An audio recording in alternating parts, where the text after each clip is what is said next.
A ver, jóvenes, ya están entrando los colegas. Como decía Madel Arcos, yo quiero complementar ahí. No se me vaya a tomar mal algunas palabras que acabo de decir, ¿no? Madel complementaba y decía, no todo se va a normalizar, ¿correcto? Por eso puntualizado y decía, si ya está en secundaria, sigue aún con las dificultades lectoescriturales, entonces eso debe ser un campanazo. ¿Qué quiere decir un campanazo? Pues debe preocupar. Entonces, coordinar con la madre y el padre para que le hagan una buena evaluación. Entonces, eh, volví a recalcar, dije, no vaya a ser que ya tenga una patología biopsicológica en el área de Wernicke, en el área de Broca, qué sé yo. Entonces, por eso no todo podemos decir que es una cuestión que se va a normalizar, como dice la compañera, ¿no? Entonces, hay que saber también diferenciar. Entonces, ustedes, como están muchos trabajando con niños todavía pequeños, es importante hacer la detección temprana de cualquier dificultad. Eso va a ayudar a que ese niño más adelante no sufra mayores secuelas, consecuencias de este problema que puede estar afrontando. Incluso para la discapacidad auditiva, por ejemplo, si un niño es detectado a tiempo, puede ayudárselo muchísimo. Pero ¿qué pasa si no le detecto a tiempo su discapacidad auditiva? Como a cualquier otro niño. Por ejemplo, hay niños que yo he visto en la práctica que tenían esta dificultad de hipoacusia, no escuchaban bien, o también tenían problema de, de cuestiones visuales, no veían bien, tenían una miopía bastante marcada. Entonces ellos no podían copiar y para remate el profesor o la profesora lo hacía sentar al fondo. Entonces estos niños copiaban, invertían todas las letras, adivinaban y después cuando ya venía la tarea, el profesor o la profesora lo tomaba como algo que era floja, que no tenía interés ni el papá ni la mamá.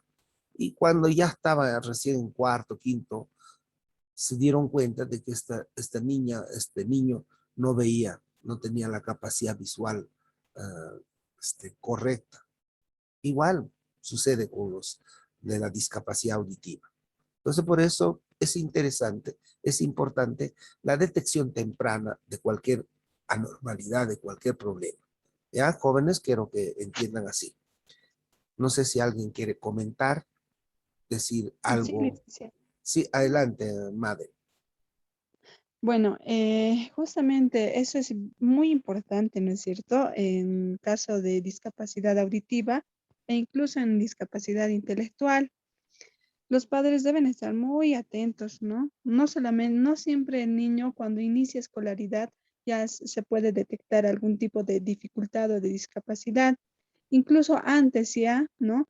Los niños a cierta edad van adquiriendo ciertas habilidades, ¿no es cierto? Entonces, cuando el niño, digamos, en la edad en que tiene que caminar, no camina, tiene que ser una alarma para los papás. Cuando el niño, a la edad en la que tiene que hablar, no habla, entonces tiene que ser otro indicador, ¿no?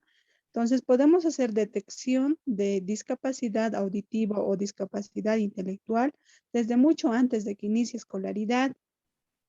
Es justamente como usted decía, mientras más pronto detectamos algún tipo o hacemos un tipo de intervención a temprana edad, es mucho mejor. Cuando el niño ya está en primaria o está cursando escolaridad o está en secundaria, la brecha cognitiva entre lo que sabe y lo que debería saber es mucho más amplio y es complicado, Lice, le comento esto, ¿no? Entonces, hay que tener cuidado como maestros nosotros de primaria o como padres de familia es importante, ¿no? Que los papás a veces no se dan cuenta, muchas veces dicen, no, va a aprender nomás, déjale nomás. va a aprender a hablar, eso, ¿no? No es así, ¿no? Y es muy triste a veces cuando vienen, digamos, bueno, yo trabajo en un centro de educación especial, también hacemos justamente eso, ¿no?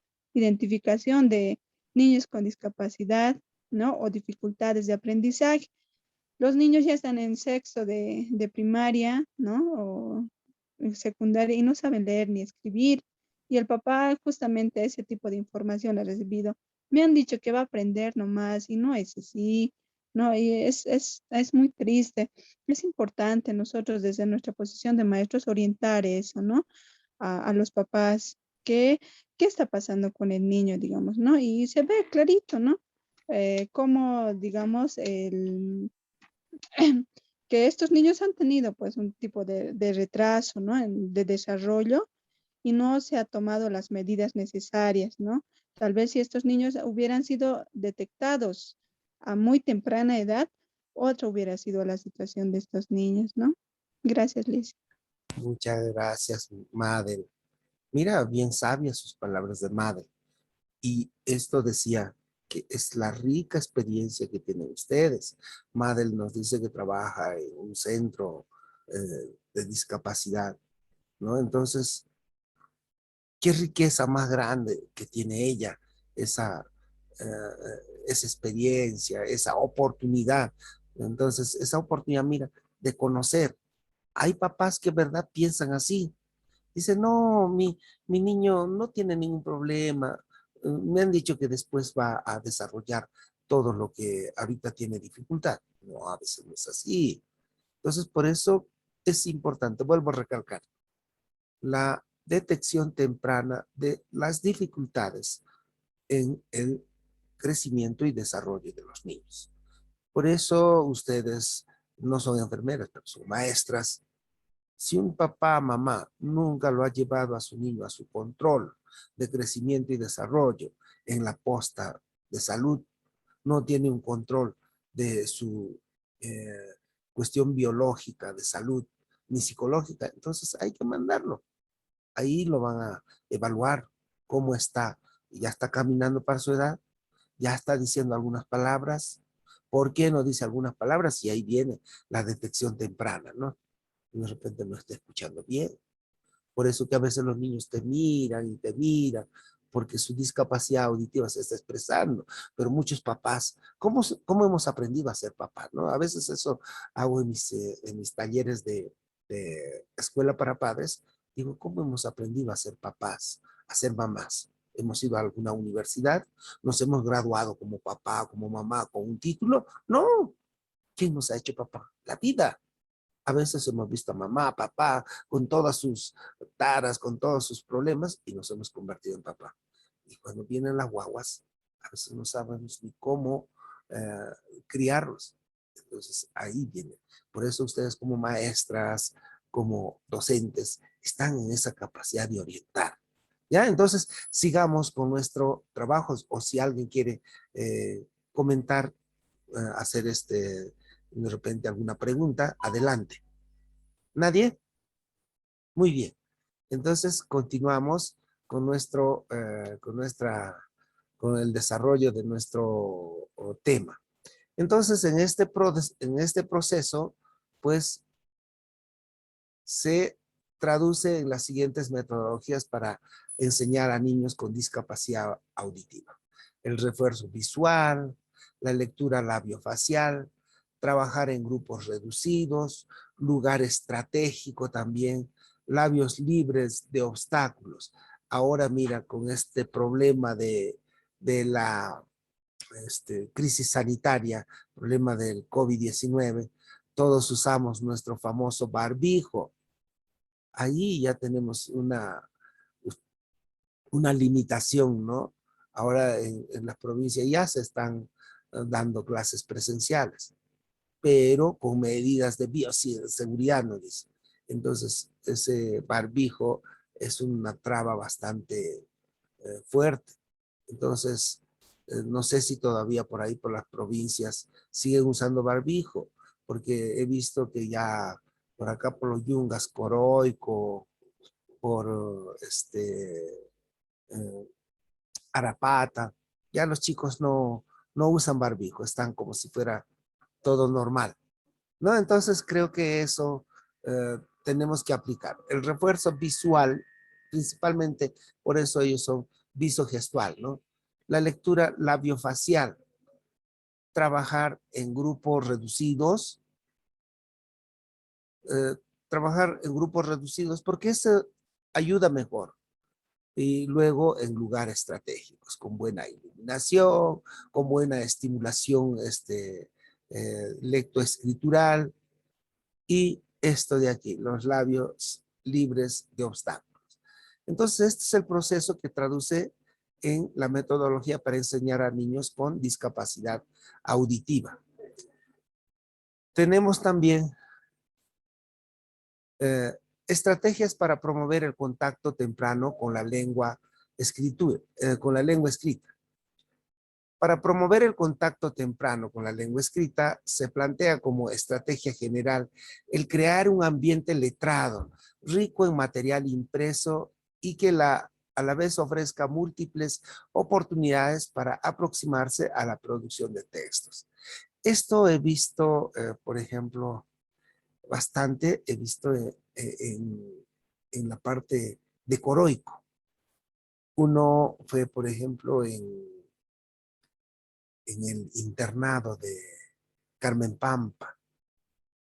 Por ejemplo, he visto ahí los niños de segundo, tercero, cuarto, tienen todo esto. ¿Y para qué es? Para promover el contacto temprano con la lengua escrita. Se plantea como estrategia general el crear ambiente letrado. Entonces, en toda la pared habían frases que a los chicos pues les invitaba a motivarse para que ellos también puedan escribir y también puedan aproximarse a la producción de sus propios textos. Entonces, jóvenes, estudiantes, creo que hay que promover esto hasta para nuestros niños que no tienen esa dificultad. Les va a ayudar, porque ellos al menos, dijimos, por imitación lo van a hacer. Entonces, algunos niños que tienen esa capacidad de decir, yo puedo hacer mejor que esto. Entonces, ahí viene su creatividad de los niños. Otra forma de crear el ambiente rico en materiales escritos es a través del uso de los textos ambientales. Por ejemplo, crear afiches con la rutina de las reglas de la sala de clases y usar escritos de los niños y niñas en diarios, murales, con algunas actividades en las que los profesores puedan desplegar significativamente material escrito en sus clases. Mire, esto incluso es un gran potencial, aunque ahora ya está desapareciendo mucho los murales, ¿no? Y yo recuerdo que cuando, no sé si ustedes, ustedes se acuerdan de este señor que ya está anciano, el señor Mario Vargas Llosa.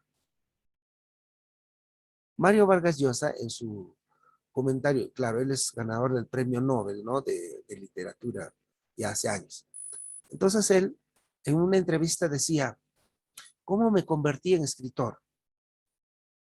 Pues cuando era estudiante, veía en el panel algunas informaciones que escribían los docentes y nosotros nos atrevimos a hacer para que los estudiantes también tengamos nuestro panel en el colegio. Y eso fue en un colegio de Perú. Pero luego él se vino a estudiar a Cochabamba. Yo también en Cochabamba. Él también es boliviano, ¿no? Entonces, ahí decía, estos paneles me llamaban la atención porque muchos entraban a leer. Entonces yo empecé a hacer mis primeras redacciones de artículos y eran pequeñitos. Y cuando ya estuve en el colegio militar Leoncio Prado, pues era el jefe de redacción de esos paneles informativos de estudiantes. Y luego ya se vio escribiendo cuentos, novelas, y luego se convirtió en un gran escritor. Entonces, mira, ¿desde dónde nació esa curiosidad por escribir? De esas cositas que acá estamos tratando. Entonces, El crear un ambiente rico en material escrito es a través del uso de los textos ambientales, por ejemplo, crear afiches con la rutina de las reglas de la sala de clase y usar los escritos de los niños y niñas en diarios, murales. Son algunas actividades en las que los profesores puedan desplegar significativamente material escrito en sus clases. Una biblioteca de aula es otro componente esencial de una sala de clases rica en material escrito. El lugar de la sala debe ser cómodo, accesible, motivador, con buena iluminación, libre de sonidos, de ruidos, para que el chico o la chica que está en ese proceso se motive, ¿no? Entonces, mira, interesantes cositas que a veces no le damos mucha importancia. Creo que esto debe sonarnos a interesarnos más por nuestro ambiente y más aún si estamos trabajando con niños con discapacidad auditiva, que es el tema. También, por ejemplo, como estrategia para estimular el acercamiento de los niños, niñas a la escritura, se sugiere la creación de lugar específicamente designado para este propósito en la sala de clases, en el llamado centro o rincón de escritura. Todos los docentes, si están trabajando con estos niños, deben tener en un rinconcito este rincón de escritura. Es bueno, le va a estimular. Para este trabajo se recomienda utilizar entonces el cuadernillo de trabajo de fortalecimiento, aprendiendo, jugando, deletreando en lenguaje de señas, en familias comunitarias para niños y niñas sordas o sordos. Entonces, mire, en vez de hacerlo solamente con los libros, con solamente con los afiches, podemos también poner lo que es en la lengua de señas, los estímulos visuales que pueden tener estos niños o niñas. A ver, por ahí quisiera que alguien me diga cómo podría implementar nuevos elementos de enseñanza para estos niños con discapacidad auditiva. A ver, ¿qué nos dice Cristina Callejas con respecto a esto? ¿Qué podía hacer ella en su curso? Adelante, Cristina. Bueno, licenciada, muy buenos días y colegas. Bueno, yo trabajo con los más pequeñitos, con el nivel inicial. ¿Qué Entonces, para mí, una estrategia para ellos sería a través de canciones en lenguaje de señas, luego imágenes, o sea, con la palabra, relacionar, luego tal vez hacer títeres, que les llama mucho la atención, haciendo eso. Bueno, tal vez podríamos hacer juego de imágenes con palabras. De esa manera trabajaría con el nivel inicial, ¿no? Muchas gracias, Cristina. Mira, por eso decimos, qué riquísimo la experiencia que tienen ustedes. Ella plantea trabajar con el títere, relacionar imágenes con palabras, de repente recortes por ahí de algunos dibujos que llamen la atención a estos niños de inicial o de primaria. Entonces, ahí está la rica experiencia que cada uno de ustedes maneja. ¿O no es así, mi querida Patricia Calizaya? Buen día, licenciada, buen día, colegas. Bueno, respecto a mí sería un poco más práctico, digamos, como tal vez el abecedario en lengua de señas. Así todos los niños aprenderían, digamos, si tuviese un niño, ¿no? Con la dificultad auditiva, entonces los niños podrían comunicarse, tal vez las vocales, los números, hasta los saludos se podría hacer con los niños. Entonces, yo lo tomaría más de manera práctica, digamos, licenciada. Gracias, Patricia. Patricia sugiere, dice, la dactilología debe estar ahí. Claro, es una forma, ¿no? Pero ahora el lenguaje de señas, la dactilología es un elemento que ayuda, pero no es todo. Como ustedes están aprendiendo, por ejemplo, el lenguaje de señas, más es por el lenguaje visogestual que ya te dicen toda una palabra, salvo para nombres o por algunas cosas que no puedes expresarlo con el lenguaje visogestual, entonces la dactilología ayuda, ¿no? Pero bien su intervención de Patricia. Bueno, no sé qué nos dice Rosmary Calizaya. Aunque ya opinó, creo, Calizaya. No, no. Es la Licen, otra. buenos días. Patricia era la otra. Sí. Adelante, Sí, Rosmary. Licen, buenos días. Yo también trabajo con el nivel inicial y como ya me antecedió la anterior profesora, generalmente, bueno, yo no tengo estudiantes con dificultad auditiva. Sin embargo, pero lo que sería, lo que yo utilizaría en el aula sería imágenes, ¿no? Relacionar imagen y poder enseñar de esa manera a los estudiantes sordos o sordas, porque creo que ellos, si bien lo que es la audición no lo tienen, o sea, desarrollado, pero sí tienen otros sentidos desarrollados como es la vista y son donde más captan la atención. Cuando mostramos imágenes con nuestros gestos mismos que nosotros hacemos, ellos captan más, entienden más por lo que yo leía, ¿no?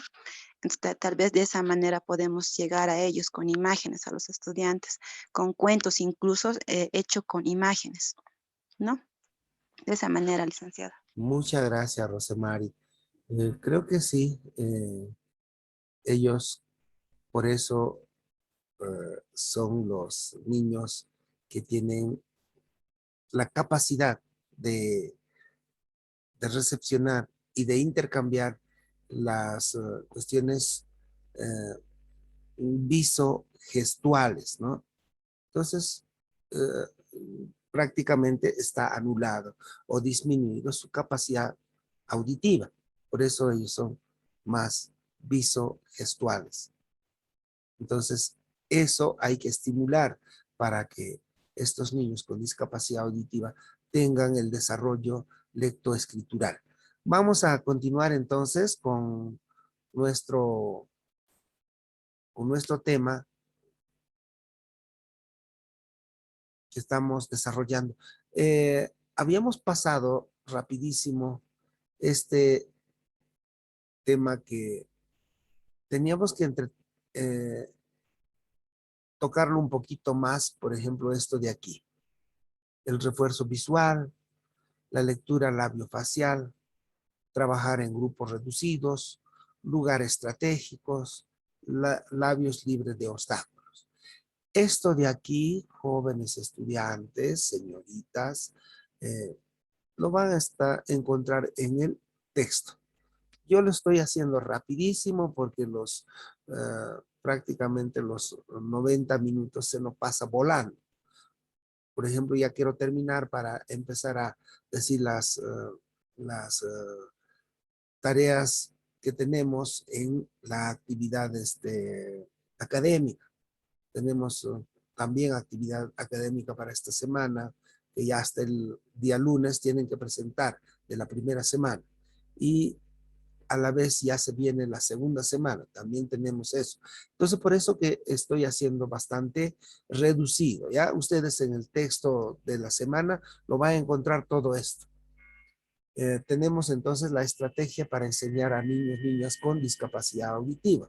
Acá está lo que algunos ya dijeron, el uso de lengua de señas, la mímica y los movimientos corporales faciales en todo momento. Y si uno ya está aprendiendo la lengua de señas, hay que enseñar a estos niños. Por eso hay que esforzarse un poquito más. Todo el aprendizaje, mira, yo entré sin saber casi nada lengua de señas, pero estar sentado horas y horas en el internet, pues estoy aprendiendo. No soy ese capísimo como hay algunos docentes que sí se saben la lengua de señas, pero bueno, hacen gala de lo que saben, ¿no? ¿Por qué? Porque trabajan las 24 horas con niños con discapacidad. Pues cualquiera, sí. Así usted como yo estamos aprendiendo y juntos vamos caminando en esta experiencia de aprender la lengua de señas. Entonces el uso de la lengua de señas, la mímica, los movimientos corporales, faciales en todo momento. Mantener ambos lenguajes, el de señas y el español del texto, visibles. No limitarse al texto escrito, sino añadir elementos de la narración que están implícitos.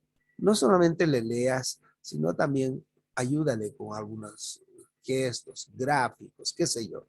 Ajustar señas y tamaño para mantener la variedad en el interés del niño.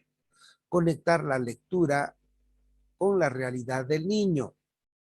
No le vamos a leer pues una realidad que está en Europa, que está de repente en Buenos Aires, para un niño que está en el altiplano, ¿no? Entonces, por eso dice conectar la lectura con la realidad del niño. Yo no le voy a hablar, por ejemplo, de las ballenas, que las ballenas son grandes, pero si nunca siquiera han conocido el mar, no saben cómo es un pez. De repente le hablaré de la trucha, le hablaré del pejerrey, cómo vive en el lago. Entonces puedo adaptar esa narrativa que es de la ballena, lo puedo adaptar acá a mi realidad, que es el lago.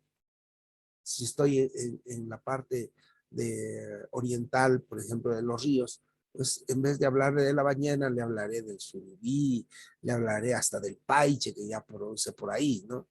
Entonces, por eso es interesante ubicarse con la realidad donde estás desarrollando. Localizar las señas en el libro o fuera de él. Demostrar los cambios de personas o de personajes a través de la expresión corporal, la mímica, el uso del espacio, todo eso, ¿no? Entonces, cuando leamos, hay que ponernos en el plan también de hacer un poco de teatro. Entonces, el niño o la niña va a ir captando eso. No solamente se trata de hablar, leer el libro a paporreta y sin gestos, sin las mímicas necesarias, ¿no? Demostrar entonces los cambios de personajes a través de la expresión corporal. Por ejemplo, ¿no? He visto una señorita en el internet o mejor dicho en YouTube, que hace la narración del cuento La Caperucita Roja. Interesante. Véanlo, sus gestos, sus movimientos, todo su lenguaje gestual. Es interesante, es contagiante. Y eso motiva pues que los niños se pongan atentos ahí. Y peor si tienen discapacidad auditiva, va a estar pues centrado en esta narración. Hacer entonces preguntas también mediante la expresión facial, ¿no? Entonces, los gestos tienen que ver mucho para los niños con discapacidad auditiva. O no sé qué dice a ver, ¿qué nos dice con respecto a esto Julio César Chaiña Mamani? Adelante, Julio César.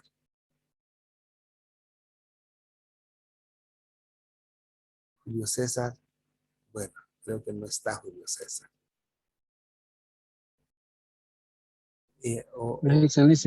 Ahí está Julio César. ¿Qué nos dice con respecto a lo que acabamos de decir, no? A Sí, ver. licenciado, evidentemente, a veces, claro, con los maestros que no estamos trabajando seguramente directamente con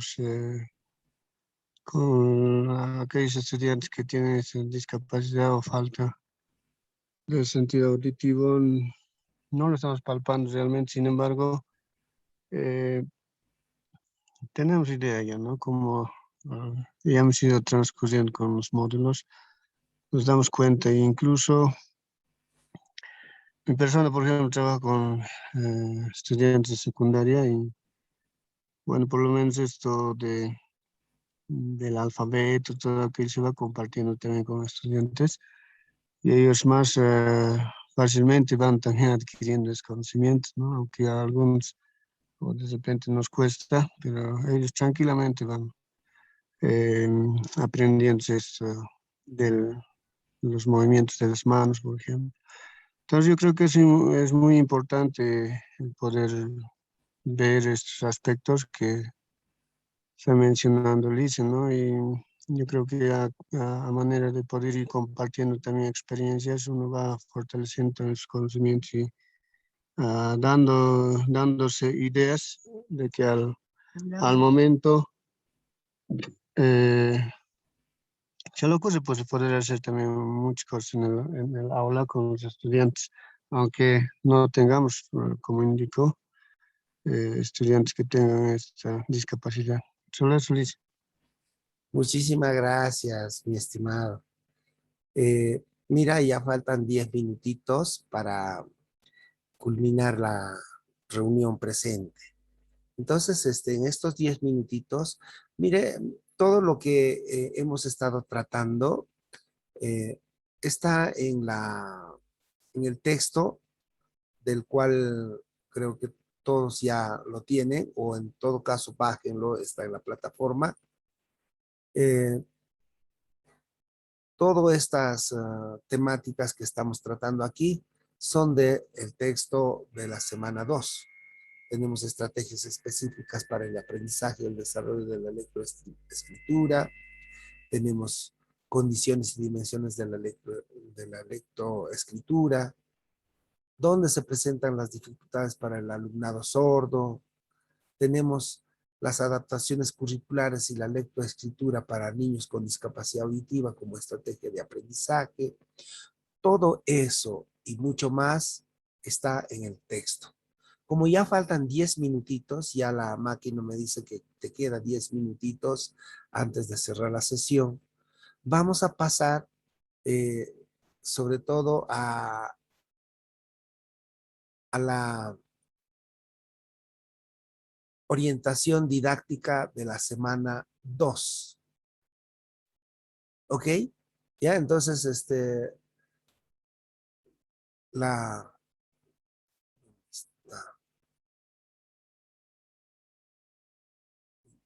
bajado acá. Vamos a abrir entonces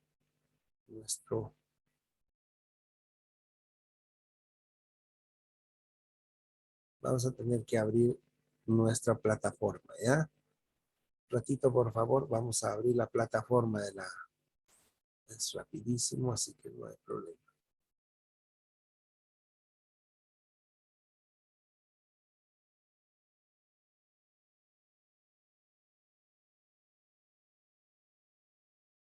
Bien, jóvenes, entonces, con respecto a la cuestión de la segunda semana, tenemos orientaciones didácticas de la semana 2. Bajen también ustedes. Ahí está.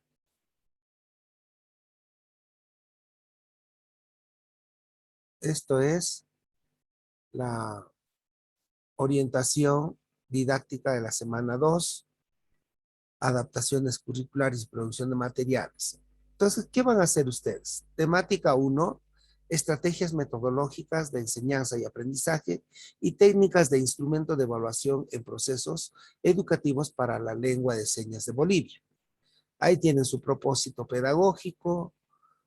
Primera actividad. Uy, esto es de la segunda semana. Sí. Primera actividad. En la semana 2 debería ser esto, ¿ya? Guía didáctica.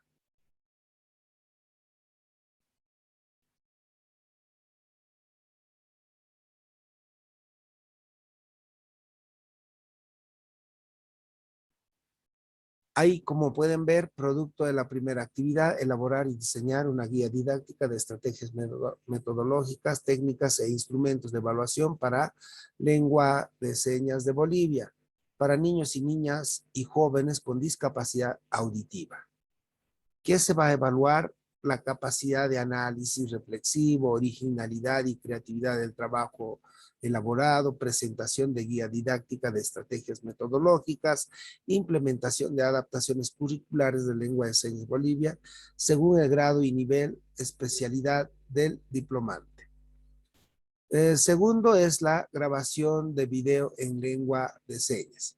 ¿De qué? Nos dice consigna de la actividad. Realizar una exposición grabada de las guías didácticas, específicamente de las estrategias en instrumentos de evaluación para niños y niñas y jóvenes con discapacidad auditiva. La grabación debe tener 3 minutos como mínimo y 5 minutos como máximo. La grabación puede estar almacenada en su Drive o en YouTube. No suban directamente la grabación, sino solamente el link, ¿ya? Es parecido a la semana 1, sino que en la semana 1 ustedes tenían que hacer, o algunos recién están haciendo, su esquema de el pescadito. No les voy a decir el nombre porque es parte de la evaluación. Entonces, eh, eso van a explicar con lengua de señas. Entonces aquí algo parecido, pero esta vez ¿con qué? Con la guía didáctica. ¿Ya? Entonces, esto, por favor, ya está corriendo hasta el día lunes de la próxima semana. Entonces, ahorita quedan 11 días para hacer esto. Incluso tenemos algunas guías que también está en la plataforma. Bajen ustedes de la plataforma todas sus recomendaciones que les están dando. Ahí, por ejemplo, esto de aquí. A ver. Vamos a ver.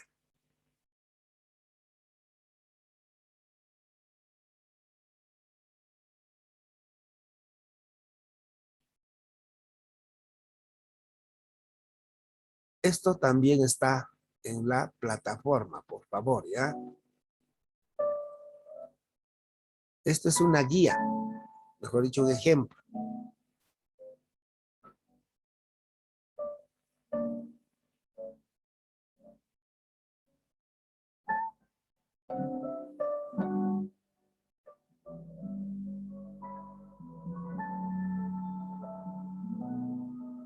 Vamos a verlo rápido porque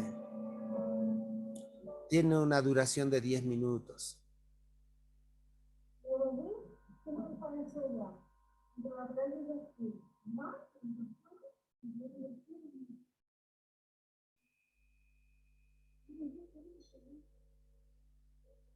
Con una máquina de calcular música, pero nos decía unas 7 o 12 palabras, pero no nos terminaba de hablar bien, correctamente, las otras palabras.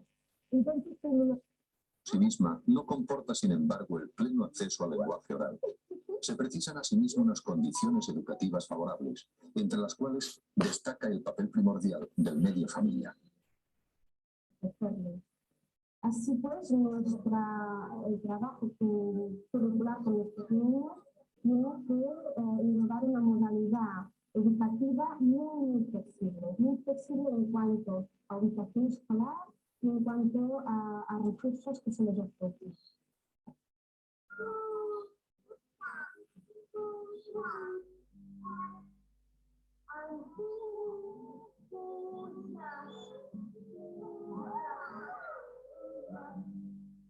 Finalmente,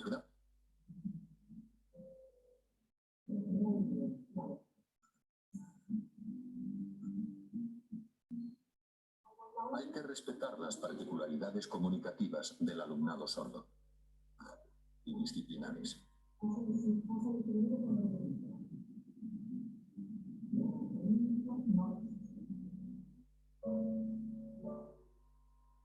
No, como